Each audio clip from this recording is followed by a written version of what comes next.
আগামী 7ই ফেব্রুয়ারি থেকে 9ই ফেব্রুয়ারি শিলিগুড়ির সূর্যনগর ময়দানে হতে চলেছে দৃষ্টিহীনদের নিয়ে টি-20 ক্রিকেট টুর্নামেন্ট। আজ শিলিগুড়ি জার্নালিস্ট ক্লাবে সাংবাদিকদের বৈঠক করে এমনটাই জানালেন উদ্যোক্তারা।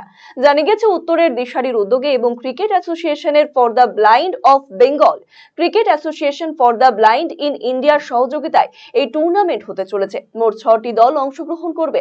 বিভিন্ন জেলার পাশাপাশি বাইরের খেলোয়াড়রাও এই খেলায় অংশগ্রহণ করতে আসছে বলে জানান উদ্যোক্তারা।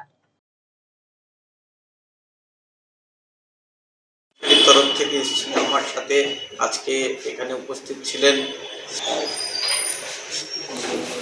অনুপম মুখার্জি এবং শ্রী শুভেন্দু মাহাতো।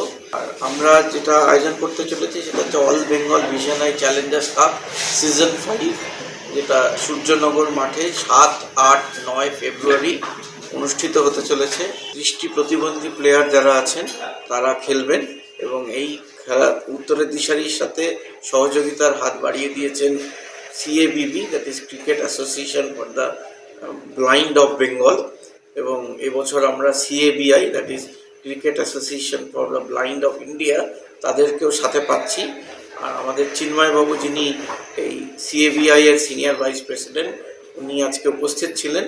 উনিও প্লেয়ার বাছাই করা এবং খেলোয়াড় সিলেকশন এবং যারা খেলবে তাদের প্রতিভাকে বিকশিত করবার জন্য যে ট্রেনিং দরকার সেগুলো সবই এখানে দেওয়া হবে। এবং আমাদের এখান থেকে খেলে অতীতে অনেক প্লেয়ার বিশ্বের দরবারে ভারতবর্ষকে রিপ্রেজেন্ট করেছে।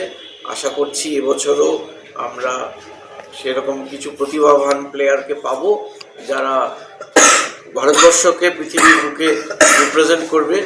আর আমরা এই অর্থে, এই লক্ষ্যে আমরা আপামর শিলিগুড়িবাসীকে অনুরোধ করছি, আপনারা আমাদের সাথে থাকুন, আমাদের পাশে থাকুন।